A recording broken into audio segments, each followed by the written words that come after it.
그럼 일단 광주전 리뷰부터 오늘 한번 진행을 해볼게요. 일단 되게 오랜만에 웃으면서 행복하게 리뷰를 할 수 있게 된 것 같아가지고 좀 감기가 감사합니다. 무량하네. 그럼 일단 광주전 개요부터 한번 얘기해 볼게.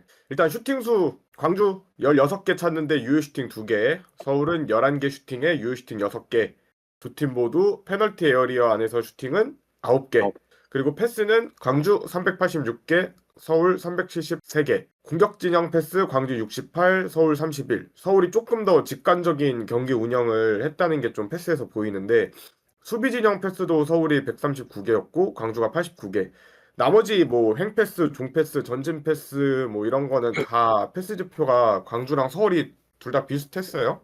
차이 네. 나는 지표는 공격 진영 패스가 광주가 조금 더 서울보다 2배 정도 많았다. 경기 양상은 전반전은 광주가 후반전은 서울이 지키는 축구를 하면서 후반 막판에는 광주가 내려앉은 서울을 상대로 두드리기를 하면서 단순 스탯만으로 비교하기는 조금 어렵다고 볼 수 있을 것 같아요. 그러니까 실제로 그 공격 진영 패스 서울이 31개라고 했는데 풀타임 경기를 보면 그런 느낌이 별로 안 들어요. 오히려 우리가 더 많이 했다는 느낌이 들지. 그지? 우리가 좀 위에서 주도하는 축구를 하긴 했어, 전반전에. 전반전은 광주가 지키는 축구라고 했지만 사실대로 얘기하면 서울이 좀 실지배한 축구를 했지. 그렇죠. 그냥 대놓고 그냥 압박을 들어갔으니까 얘네가 음. 정신을 못 차린 경기가 아까웠다. 그리고 이제 수비 지표 한번 살펴보면 스탯상으로는 두 팀 모두 다 엇비슷했는데 지표로 나타나지 않는 경기를 봤을 때 느낌이 있잖아. 광주는 차단을 후방에서 했고 서울은 전방에서 차단한 횟수가 확연히 많았다. 서울은 전방에서 차단을 했고 광주의 볼 줄기를 광주는 우리의 그 공격 과정에서 공을 뜯어내서 자기 진영에서 공을 차단했다. 이 단순 지표만으로는 비교하기 어렵고 경기 양상은 그렇게 실제로 그렇게 본 흘러갔다. 거죠. 예. 그러면 이제 키워드별로 한번 광주전 리뷰 돌아볼까? 축구 한번 먼저 하고 시작하시죠. 일단 광주는 김동화 선수, 서울은 김현덕 선수가 데뷔를 했습니다. 그리고 그 홍용준 선수인가 그 선수도 이번 경기가 데뷔였대요. 홍명준 선수는 코리아컵에서 데뷔를 했어가지고 그럼 그리고 리그 경기. 네. 아무튼 광주에서 김동화 선수랑 이제 광주의 홍영준 선수 그리고 서울의 김현덕 선수 이렇게 데뷔를 했습니다. 한번 축하드린다는 이렇게 인사를 건네면서 오늘 광주전 리뷰 본격적으로 시작해 볼게요. 김현덕 선수는 뭐 교체였으니까 그렇다 치고 광주의 이제 김동화 선수부터 한번 얘기를 해볼까요? 일단은 이 선수가 사실 좀 약간 의외였어요. 왜냐면 이게 이미 코리아컵에서는 노이동 선수가 선발로 나와서 좋은 활약을 보였잖아요. 음, 그래서 약간 김경민이 선발로 못 나온다고 했을 때 노이동 선수가 선발로 나올 줄 알았는데 이 선수 몇 년생이라고 했죠? 2003년생. 2003년생입니다. 2003년생 새로운 골키퍼가 선발로 나올지 몰랐어요. 음, 이 선수가 특징이 키가 좀 작아요. 리그에서 약간 좀 강현무 이후로 오랜만에 보는 단신 골키퍼였는데 184cm였죠? 근데 의외로 그러니까 좀 높은 볼을 못 막는 장면은 별로 없었고, 그러니까 선방 자체 생각보다 괜찮았다. 제가 보기에는. 어, 나도 비슷하게 생각을 해요. 일단 김경민 선수가 부상이었어가지고 나도 네. 노이동이 나올 줄 알았는데 올해 콜업된 선수가 물론 그 대학교를 다니다 온 선수긴 한데 올해 콜업된 선수가 이렇게 뛰게 될 줄은 좀 예상을 못했었다. 키가 좀 작아서 그런지 그 김경민 선수였으면 막았을 수 있지 않았을까라는 그 슈팅들이 득점으로 좀 들어간 것도 있는 것 같아요. 김경민 선수였으면 좀 핑거팁 정도로 걸리지 않았을까? 뭐 이런 생각을 하고 그리고 아마 광주 팬들도 결과만 놓고 봤을 때 그러니까 결과론적인 얘기로 이렇게 비도 오고 하는 날에 굳이 신인 선수를 하는 생각이 좀 있었을 것 같아요. 뭐 어쨌든 김동완 선수 인생에 한 번뿐인 프로 무대 데뷔는 축하한다는 말을 건네면서 굳이 말하면 좀 빌드업이 좀 이상하긴 했어요. 굳이 말하면. 그러니까 약간 좀 압박 다 들어온 지점을 패스해주는 것도 있었고 한데 이거는 뭐 경험적 측면이니까. 김경민 골키퍼가 빌드업이 좋다라는 체감을 김동완을 보면서 확 하긴 했어 나도. 뭐 아무튼 이게 데뷔전이라고 해서 한번 다뤄봤고 서울의 달라진 네. 점. 네, 일단은 삼선 선발로 최준이 나왔습니다. 라인업상으로는 정승원이 이제 그 삼선 중앙으로 선발 나왔다고 했는데 실제로는 최준이 삼선 중앙에 들어가고 박수일이 윙어가 아니라 그 풀백으로 나왔었죠. 음. 그리고 그동안의 그 윙어 선발 그 기조를 바꿔서 정승원이 왼쪽, 루카스가 약간 옛날에 그 포르투갈 상당 잘했을 때 위치는 오른쪽으로 나왔어요. 어. 원래 루카스가 포르투갈 리그에서는 오른쪽도 보면서 좀 그 자리에서 활약을 했었구나. 이 선수가 그 작년에 제가 한번 언급했을 거예요. 좌측에서 잘하긴 하는데 거의 음. 오른쪽 나왔었다고 아마 한번 그 옛날에 그 루카스 그 스카우팅 리포트 작성할 때. 한국에서는 좌카스만 봤어가지고 오른쪽을 할 수 있을 거라는 그 생각이 기억 속에서 좀 사라져 있었는데 아무튼 정리를 해보자면 박수일 선수가 풀백으로 나오면서 체준 3선 기용을 하게 됐고 그리고 루카스 선수가 오른쪽으로 나오면서 이제 정승원 선수가 좌측으로 이동했다. 그리고 야잔 선수의 이제 국가대표 체력 안배 차원에서 박성훈이 선발로 나오면서 베스트 11 자리가 2주 동안 A매치 브레이킹 이후에 좀 많이 바뀐 모습을 보였다. 하나 더 말하면 링가드가 아마 그 체력 분배 문제인지 모르겠지만 교체로 나오고 대신에 그 자리에 정한민과 둑스가 투톱 아, 맞아요. 그리고 둑스랑 정한민 조합은 올해 처음이죠. 처음입니다. 그러면 한번 박수일과 최준 그리고 루카스 오른쪽부터 한번 다뤄볼까? 저 되게 좋게 봤어요. 예를 들면 이게 그 서울이 그 후방에서 그 수비 상황에서 그 탈압 밖에서 빠져나오는 과정이 되게 없었던 팀이었거든요. 음, 근데 그 박수희를 이제 측면에 놓고 그 빌드업 과정이나 이제 상대 수비 들어올 때 음, 최준이 약간 그 쓰리백처럼 들어가는 그런 식으로 좀 빌드업을 하더라고요. 어. 이 과정에서 약간 그 박수희 개인의 그 탈압방 능력을 통해서 약간 좀 풀어나가고 바로 역습을 나가는 전개가 좀 빨라진 거라 좀 보긴 봤어요.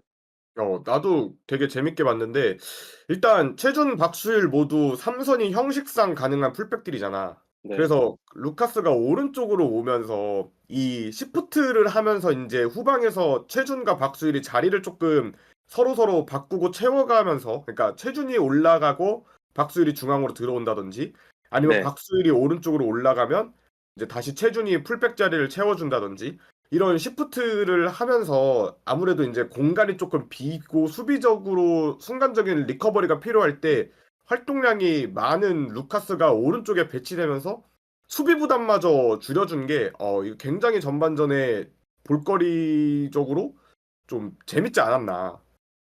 이 김계동 감독님의 좀 세밀한 철학? 이게 조금 보였어요, 이번 경기는.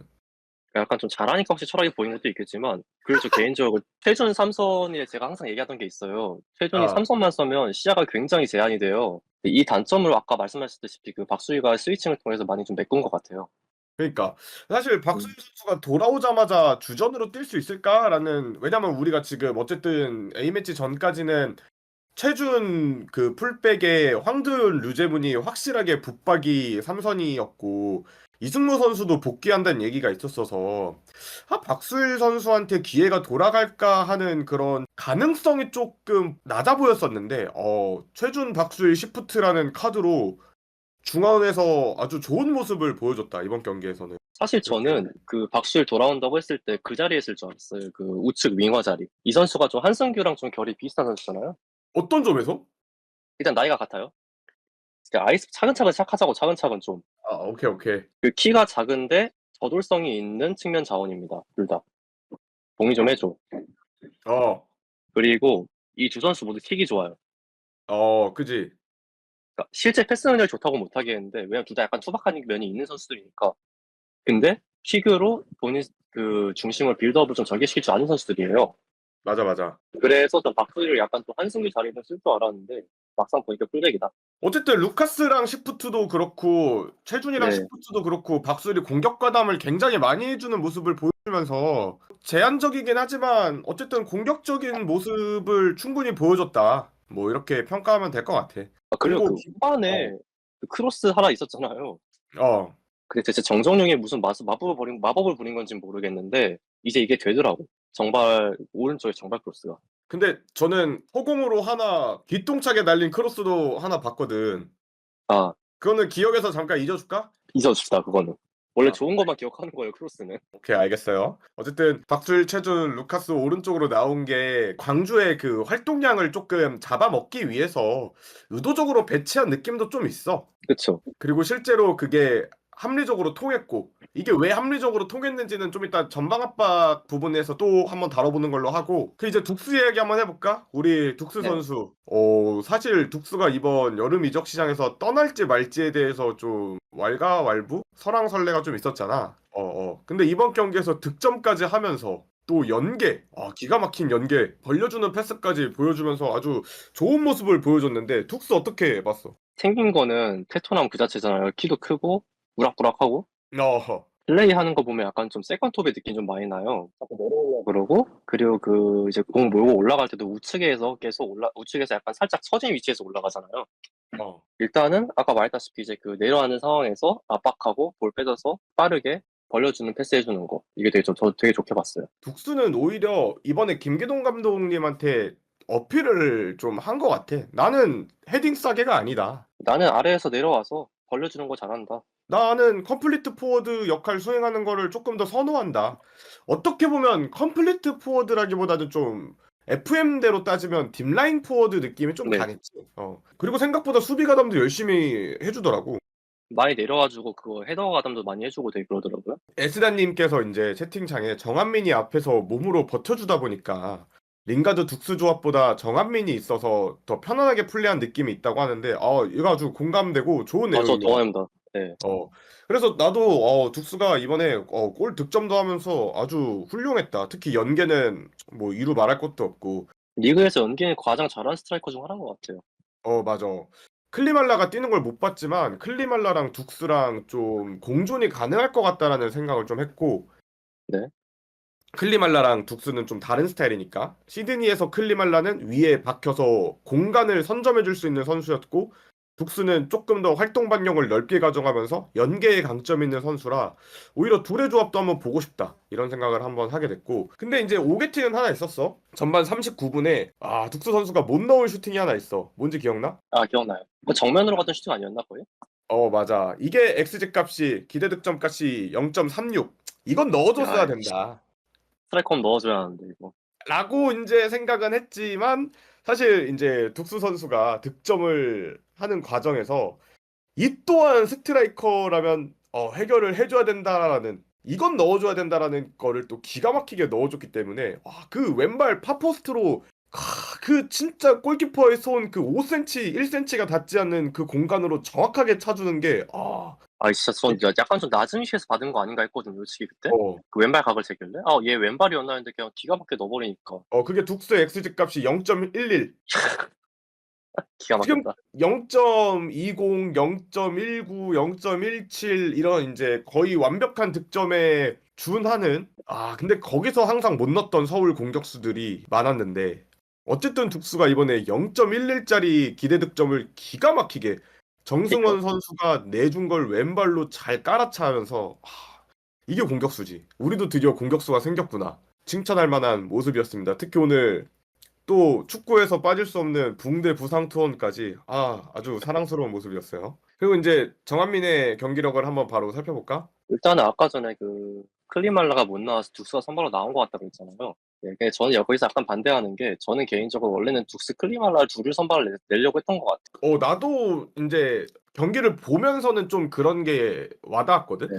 이게 둑스 클리말라 조합이 앞으로 좀 상수가 될 수도 있겠다. 그 정한민이 맡았던 역할이 제가 보기엔 아마도 클리마가 있었으면 그 역할을 했을 거라 보는데, 그러니까 그거죠. 위에 좀 박혀 있으면서 그 뒤에서 이제 그 롱패스로 이어주면 빠르게 이제 거기서 경합을 해주고 버텨주고 이제 그 측면에서 들어온 수도 연계를 해주고 하는 그런 플레이 해줬는데, 저 개인적으로 좀 놀랐던 게 정한민이 원래 이렇게 빠른 선수였나? 어우, 야, 그러니까 이 벌크업은 이제 조금 꾸준히 하고 있던 걸로 보여서 점점 몸싸움이나 이제 버텨주는 홀딩 능력은 프로 연차가 쌓이면서 어느 정도 하고 있는 것 같은데, 이제 전반적인 신체 운동 수행 레벨이 프로 1부급 공격수로 좀 많이 올라온 것 같아. 이번 경기에서 보여준 모습은 속도도 그렇고 몸싸움도 그렇고 다 괜찮았어.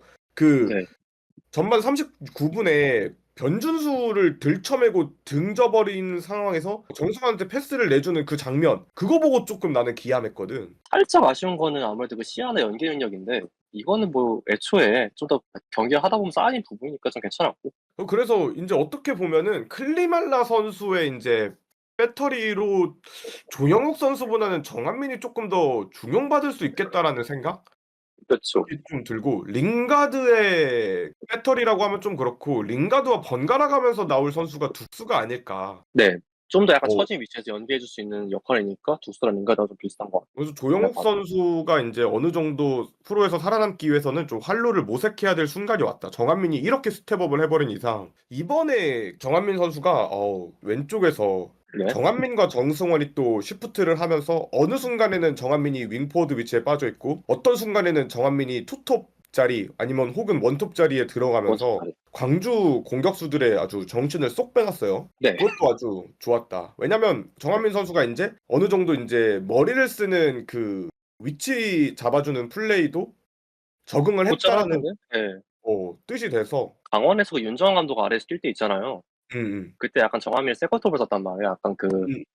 이선수한테 뭐 수비나 그런 거 많이 시키진 않고 필요한 위치, 필요할 때 약간 좀 침투해서 위치 선정하게 하는 그런 식으로 해서 좀 골을 넣게 하는 그런 식으로 썼었는데 이게 좀 도움이 된 것 같아요. 저 개인적으로. 아, 몽팽님도 정한민 처음 출전할 때는 급한 대로 이제 땜빵으로 나온 줄 알았는데 요즘엔 그냥 주전급이 되어가는 느낌의 선수라고. 이것도 아주 공감하죠. 이제는 좀 없으면 아쉬울 것 같아요. 어센틱님은 이제 기대가 너무 낮았는지 기대 이상으로 스피드가 좋았다. 근데 이제는 점점 정한민에 대한 기대가 팬들이 좀 높아지고 있다. 이렇게 네. 하면 될 것 같고 맘모스님이 이제 정한민 보니까 지금 못 뛰는 선수들은 임대를 좀 많이 갔으면 좋겠다. 그래도 임대 가서 좀 이제 경험치를 좀 더 쌓고 프로에서 어쨌든 꾸준히 프로 레벨 무대에서 실제 경기 감각을 익히는 게 나중 되면 그게 다 자산이 되는 거니까. 저도 공감을 뭐 합니다. 하나라도 배워오면 박성훈 선수 얘기 잠깐 해볼게요. 어쨌든 오랜만에 선발로 나왔는데 일단 전반에 PK로 연결될 뻔한 실수 하나 있었는데 그리고 전반적으로는 그냥 무난했던 것 같아요. 생각보다 그 광주의 그 공격 루트가 그렇게 막 다양한 편도 아니었고 선수 본인도 이렇게 약간 뭐 본인이 맡겨진 약간 수비자 역할이나 빌더스 역할 다 잘한 것 같아요. 우측에서 음, 그냥 그 정도? 나도 코멘트 짧게 하고 넘어가자면 전반 초반 그 장면 제외하고는 아주 준수했다. 나쁘지 않았다. 그리고 박성원 선수는 좀 항상 마음이 흐뭇해지는 게 그 기회가 왔을 때 좀 준비된 선수처럼 느껴져서 좀 마음이 흐뭇해. 그러니까 제가 항상 박성원 선수에 대해 하는 말이 있거든요. 음, 이 선수가 막 두드러지게 잘하지는 않아요. 경기를 볼 음. 때마다. 막 보면 느끼는 게 막 그런 선수 있잖아요. 옛날에 막 이한범이라든지 이런 선수들 보면 보면 얘가 좀 두드러진다 그런 느낌 들잖아. 근데 박성호는 그냥 늘 그 자리에 뛰었던 것처럼 그냥 두드러지지 않는데 자연스럽게 뛰어. 그게 안정감이라고도 이제 설명할 수 네네. 있겠지. 그렇죠. 나는 이제 황도윤 선수가 해외를 나가지 않고 서울에 계속 뛰게 된다면 언젠가 박성원과 황도윤 주장단을 볼 것 같아. 안정적인 주장들. 어, 그래서 좀 기대가 되고 박성원 선수는 이제 다른 팀에 이제 뭐 트레이드라든지 뭐 이런 얘기가 나오면 절대 지켜로 좀 바뀌었어 내 마음은. 약간 이한도가 좀 걱정을 하고 있지 않을까. 이런 경기들이 그지 보면서. 그지. 네. 이한도 선수 지금 자리가 한도 초과가 됐다. 그래서 우리 센터백이 와 예년과 다르게 굉장히 지금 풍년이다. 센터백 기가 농사. 막히다. 또 그 와중에 함선우 화성에서 주전 뛰고 있죠. 그리고 김현덕까지 데뷔를 해버려가지고. 아무튼 앞으로가 기대되는 박성훈 선수 또 힘내줬으면 좋겠어. 이렇게 기회가 올 때마다 좋은 모습 보여주면 선발로 부상할 시기가 반드시 올 무조건입니다. 테니까요. 자, 그러면 다시 공격 전술로 좀 넘어와서 사실 우리가 이제 뭐 이거 수비 얘기는 거의 할 게 없고 왜냐면 수비를 공격진들이 다 해가지고 원래 우리가 조영욱 선수 보고 최전방 수비수라고 이제 조금 놀렸잖아. 수비형 공격수 막 이런 얘기 했었는데 오늘 서울의 공격진 모두가 수비형 공격수의 역할을 굉장히 잘 수행해주면서 네. 이게 서울에 맞는 포지션이다. 수비형 공격수를 조롱하지 마라. 김기동은 라는 느낌이었어. 옳았다. 오늘 전방 압박이 미쳤었는데 공격 전개와 이 전방 압박 이 흐름 어떻게 봤어? 그냥 하나만 말할게요. 둑스 얘기했었잖아요, 아까 전에. 이 선수가 약간 그 광주가 볼 잡고 있을 때 둑스가 이제 적극적으로 몸 비벼서 고 하는 게 되게 좀 컸다고 보거든요, 수비에 있어서도. 그냥 이 정도, 저는 개인적으로는. 그게 네. 좀 히트였지? 나도 이제 좀 첨언을 하자면 루카스 정한민 둑수 정승원의 전방 압박이 너무 좋았는데 거기에 이제 시의적절하게 중원에서 커팅을 해주는 박수일, 최준 그리고 황도윤까지 전반전에 광주 선수들이 거의 숨쉴 틈을 안 준 것 같아. 그게 아주 좋았고 라인이 대체적으로 위에서 이제 전방 압박 좋았죠? 네. 라인을 형성하면서 공이 어느 지점에 왔을 때 그 순간적으로 뜯어내야겠다라는 약속이 확실히 보였어. 광주가 지금 진시우 선수, 뭐 변준수 선수, 데뷔한 지 얼마 안 된 홍용준, 이강현, 그 풀백으로 나온 민상기 모두 볼을 독자적인 능력으로 잘 빼내줄 수 있는 선수들이 아니잖아. 진시우는 뭐, 열심히 몰고 나오는 스타일이긴 한데, 음. 키핑이 별로 좋진 않더라고요. 변준수 선수라든지 뭐 이강현 선수라든지 사실 이 선수들은 좀 빌드업이 되는 선수고 민상기 선수도 센터백으로 나왔을 때 좀 빌드업에 관여하는 비율이 높은 선수긴 했는데 사실 이 네. 정도의 압박 강도에서는 뭔가 좀 독자적인 해결 방안을 확실하게 갖고 있는 선수들은 아니니까. 사실 그거를 위해서 박태준이 되게 필수였죠, 광주한테는. 그지? 근데 어쨌든 네. 박태준 선수가 지금 어딜 갔죠? 상무 같습니다. 그렇기 때문에 지금 광주의 중원이 굉장히 그 첫 번째 그 기점 패스를 풀어줄 선수가 없는 상황에서 김기동 감독님이 꺼낸 카드가 가서 죽여라. 공을 풀어내지 못하도록. 그래서 짧게 나오는 패스들을 순간적으로 우리가 많이 썰어냈어. 주요하게 먹힌 전술이었던 것 같고. 변준수 선수는 조금 칭찬해주고 싶은 게, 좀 성장한 느낌이 있어. 확실히 그 우리 전방 잘해요. 압박하는 과정에서도 변준수 선수가 순간적으로 공격진까지 한 번에 찔러주는 라든지 어떻게든 공을 갖고 나오는 능력 이런 거는 조금 이정효 감독님 밑에서 스텝업한 모습은 확실히 보였다. 괜히 올드 주전이 아니었구나 좀 생각도 좀 들고. 네.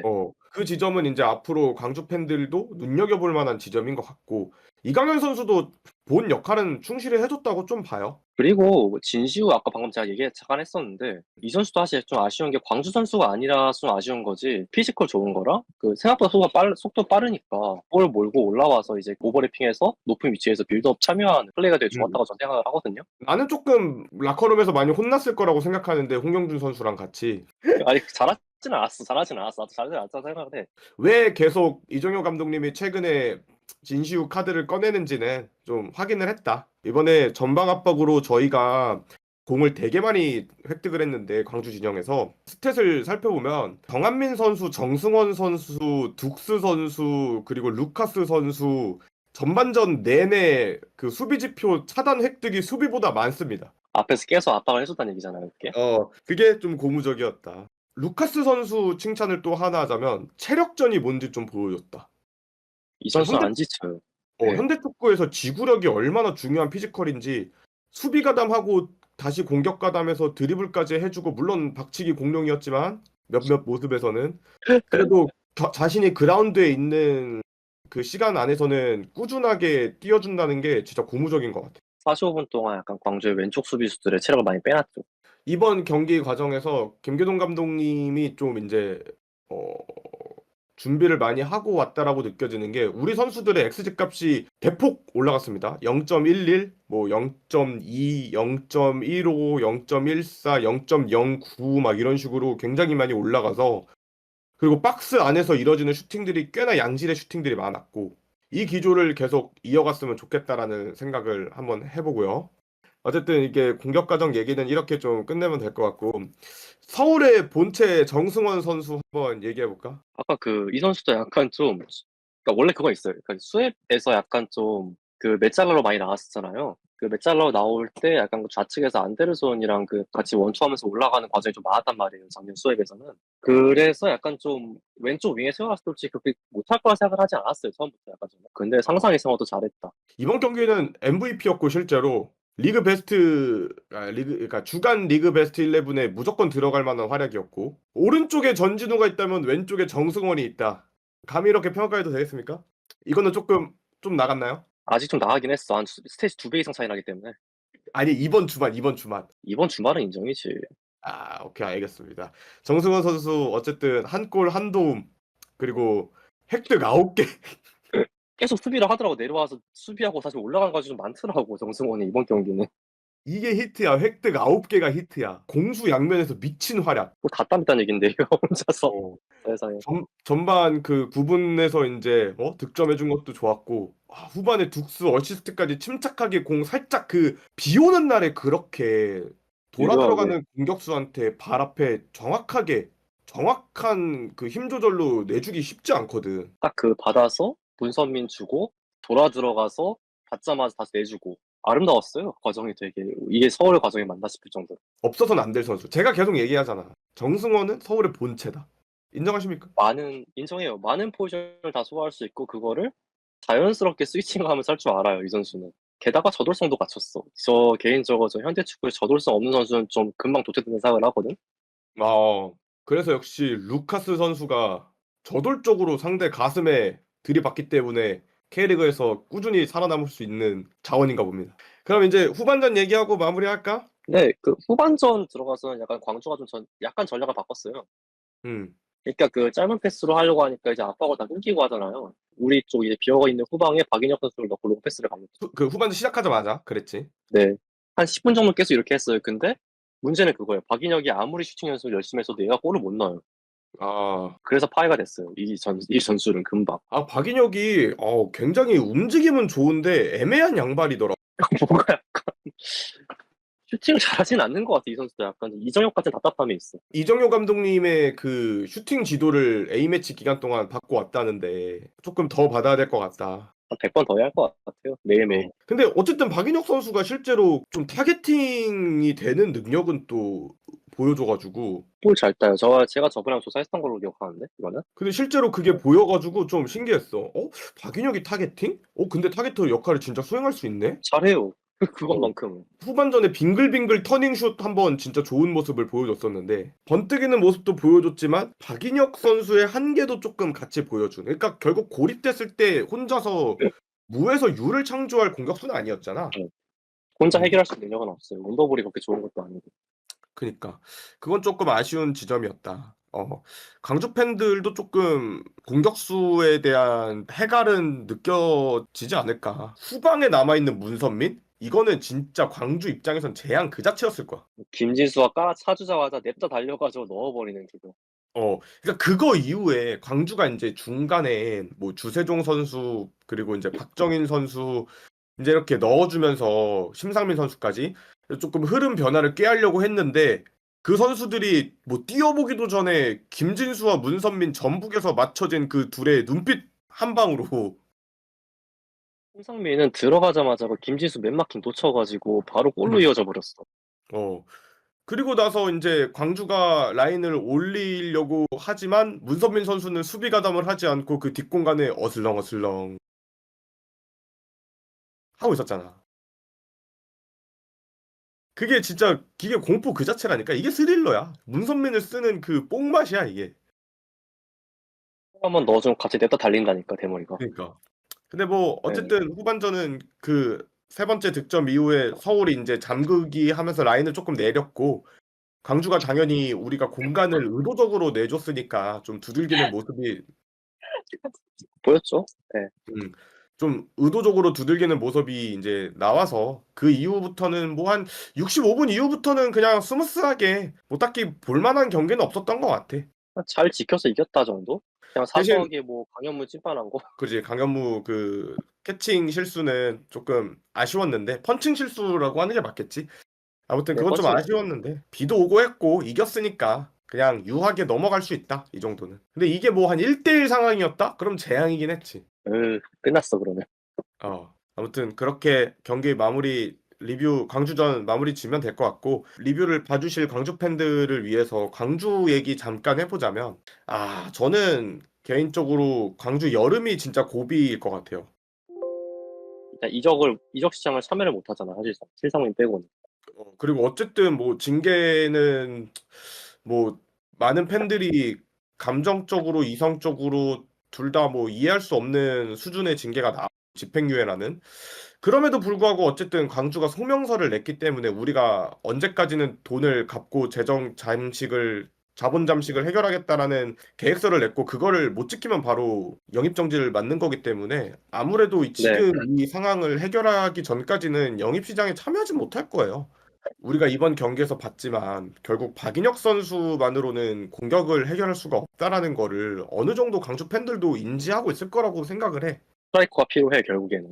결국 더할 수는 없겠지만. 광주도 이번 경기 쭉 살펴보면은 마지막에 변준수 선수의 헤더 슈팅이랑 헤이스 선수의 그 득점 빼고는 기대 득점 xG 값이 다 0.02, 0.04, 뭐 0.03 그리고 페널티 박스 이제 밖에서 나온 슈팅들도 많았고 페널티 박스 안에서도 흔히 말하는 수비한테 이제 막힐 수 있는 그런 슈팅들이 많았기 때문에 문제를 해결하기 위해서는 결국 선수단 퀄리티가 조금 올라가야 되는 건 맞는데 지금 당장 그거를 해결해 줄 수 있는 선수가 아사니아와 헤이스 선수의 폼도 이제 동반 쪽으로 좋지 않다. 부진한 모습도 그렇고 좀 해결을 해야 될 지점은 확실히 보이는데 이 숙제를 이정효 감독님이 어떻게 해결할지. 근데 여름이 왔네요.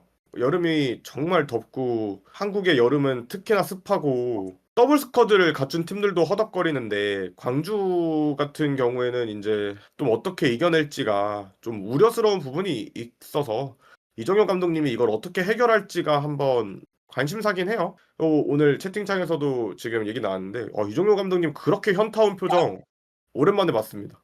표정 있다 약간 진짜 얼이 빠져 있잖아요. 옆에서 음. 김기동 감독님 막 열정적으로 지시하는데. 원래 그 반대 상황인데 아무튼 광주가 이번 여름 어떻게 또 이정효 감독님과 함께 슬기롭게 이겨낼지 지켜보는 것도 제 또 다른 재미가 될 것 같고 아무튼 그렇게 광주전 리뷰 이렇게 마무리해보고 우리가 오늘 또 리뷰만 준비한 게 아니죠. 여기서 잠깐 영상 재밌게 보고 계시다면 구독, 좋아요, 그리고 댓글 남겨주신다면 저희 북측광장에 큰 힘이 될 것 같습니다. 그리고 하나 더, 북측광장 멤버십 가입자 여러분들을 위해 다음과 같은 혜택을 제공드리고 있으니까 월 2,990원으로 북측광장의 여정을 함께 해주시면 감사하겠습니다. 영상 마저 보시죠. 프리뷰를 준비하긴 했습니다. 강원전 프리뷰 이제 진짜 짧게 한번 해볼까요? 강원 우리가 지난 라이브 방송에서 강원 분석을 하면서 좀 무색무취의 팀이다 이렇게 요약을 할 수 있겠어요? 그러니까 뭐 작년에 보여줬던 파괴적인 모습과는 다르게 어쨌든 핵심 주축이었던 양민혁 선수가 나가고 작년 강원의 전반기에 득점 그 절반을 책임져줬던 야구 선수도 울산으로 이적한 이후에 뭐 가브리엘이라는 선수가 이제 다시 돌아왔지만 서도 강원의 공격을 책임져줄 만한 모습을 보여주지 못하고 있고 양민혁 선수의 대체자는 사실상 지금 김경민 선수, 뭐 이지호 선수, 뭐 김민준 선수 이렇게 돌아가면서 나오고 있는데 사실 셋 다 실패를 했다고 보는 게 조금 정확한 표현인 것 같아요. 아쉬운 모습을 많이 셀카 주전 보여주고 있고 그분은 아니다. 그리고 추가로 해서 그 과정에서 공격 과정을 분담하면서 떨어지는 세컨볼을 기가 막히게 주워 먹었던 이상원 선수가 소년가장 역할을 수행하게 되면서 작년 이 시기까지의 강원의 그 득점 3분의 1을 책임졌었는데 올 시즌 똑같은 시기에 이상원 선수는 득점이 없고 어시스트 하나밖에 1동. 그게 지금 강원의 큰 문제인 것 같고 그리고 추가적으로 네. 수비도 많이 흔들리고 있다. 그러니까 매 경기 나오는 말이 감독이 매 경기 하는 말이 이제 그거예요. 세트피스를 조심해야 한다는데 그 세트피스 수비를 하는 방식이 안 바뀌고 있어요. 계속. 그래서 매 경기 실점 하나씩 하고 있죠. 세트피스로. 그리고 중원 조합에서 강원도 볼을 풀어줄 선수가 안 보입니다. 이 팀이 약간 좀 8번 유형을 두 명 써야 하는 사사이 팀인데 일단 김동현이 나오면 김동현은 아래로 내려가 버리고 그 8번 유형 선수 하나를 그냥 그 중원에서 어중뛰게 서 있어요. 그래서 그 과정, 그러니까 사사인데 한 명이 내려가 버리니까 그냥 그 중원 라인이 굉장히 벌어져서 비어버리게 돼요. 강원 특유의 약간 무색무취함이 전 여기서 나온다고 생각을 해요. 강원을 뭐 스탯적으로 분석을 좀 해보자면 득점도 전진우 선수보다 적습니다. 전진우가 현재 15득점 하고 있는데 강원은 14득점. 김강원이 전진우보다 득점 수가 적습니다. 세상에. 수비 지표도 아까 말했다시피 실점률은 리그에서 또 지금 9위인가 그럴 거예요. 그러니까 실점이 가장 많은 팀 3등인가 그럴 거예요. 그렇기 때문에 네. 지금 강원이 정경호 감독 그 정식 감독으로 올라오면서 본체설은 전반기까지 통하지 않았다. 수코 본체설에 또 하나의 그 발레가 되었다. 또 하나의 약간 잔혹사가 됐네요. 근데 강원도 어떻게 보면은 이제 기대해 볼 만한 지점은 있어. 서울전에 투입되진 못하지만 김대원 선수와 이제 서민우 선수가 돌아오기 서민우 때문에 선수.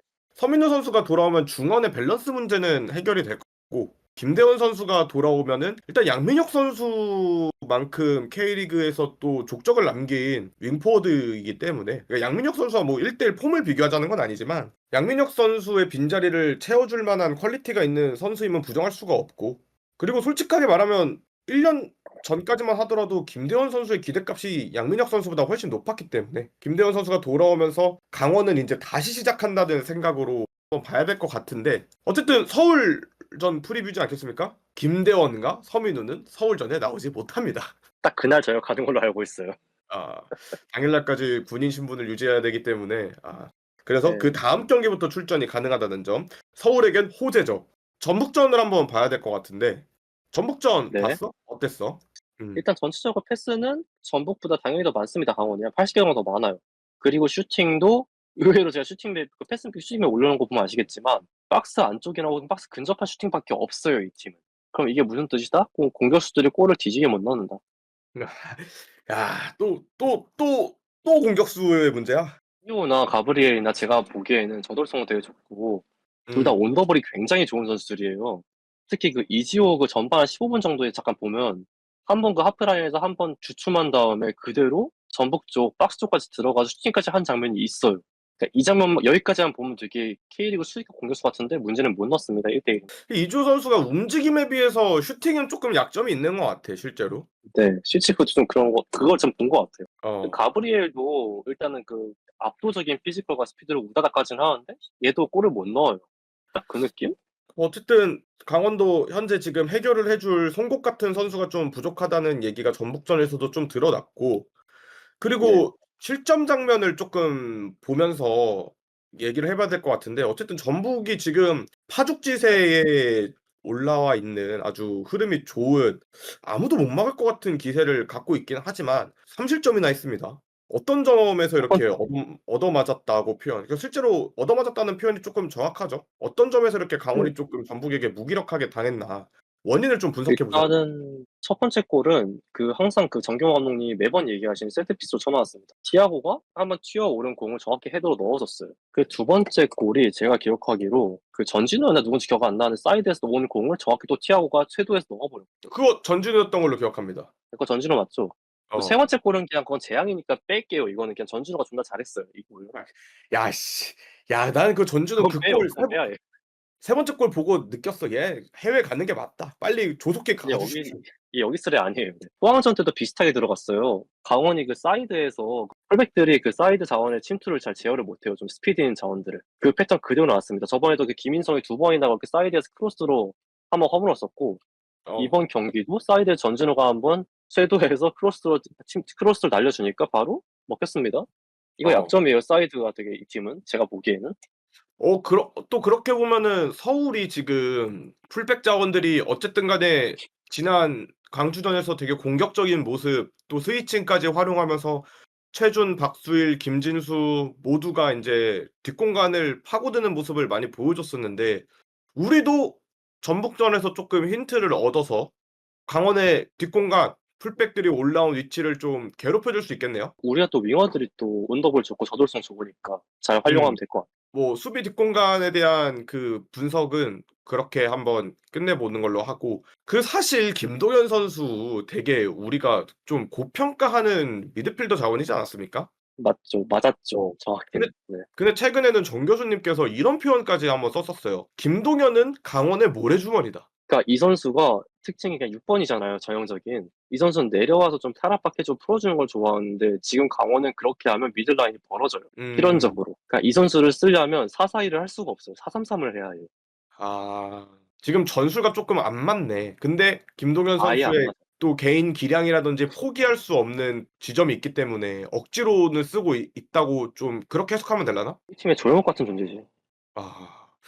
아, 그렇구나. 그러니까 아무튼 김동현, 김대우가 인제 투미들로 나오고 있는데, 김동현 선수가 네. 어떤 수비 라인으로 내려가서 인제 풀어주는 거를 인제 또 선호하기도 그 과정에서 강원의 중원이 많이 빈 공간이 노출이 된다, 뭐 이렇게 요약하면 될까? 그렇게 요약하면 되는데 결국은 감독 문제죠. 그 플레이 스타일을 조정을 해 줘야 하는 건데 감독이 안 하고 있다는 얘기. 근데 왜 안 하고 있는 걸까? 진짜 단순하게 서민우를 기다리는 걸까? 감독이 지시는 했는데 선수들이 이해를 못 하는 거일 수도 있어. 어쨌든 강원은 좀 아까도 처음에 얘기했다시피 김대현과 서민우 이후를 한번 봐야 네. 그러니까 일단 당장 돌아오는 강원전을 얘기해 보자면 결국 중원 싸움과 뒷공간 싸움이 핵심일 것 같다. 정확합니다. 강원의 뒷공간을 좀 이렇게 노림수 있게 지난 경기 강주전에서 보여줬던 대로 하고, 중원은 지난 경기처럼 둑스가 나온다면 둑스와 뭐 링가드 선수가 나올 수도 있고, 링가드와 둑스의 그 영향력을 바탕으로 또 위에 또 쓸어줄 수 있는 우리의 이선 자원들, 그리고 톱 자원들 전방 압박 강하게 가져가면서 강원의 수비진을 한번 흔들어 줄 수 있는 모습을 보여줬으면 좋겠고, 어쨌든 그럼에도 불구하고 우리가 좀 강원이라는 팀이 최근에 많이 흔들리고 있지만서도 분명히 강점은 좀 찾아보면 있지 않겠습니까? 강원에게 조심해야 될 부분이 있다면? 공격진의 온더볼 능력이요. 그거는 확실히 좀 네. 조심해야 된다. 김경민, 이지호, 가브리엘 다 좋아요. 여기까지.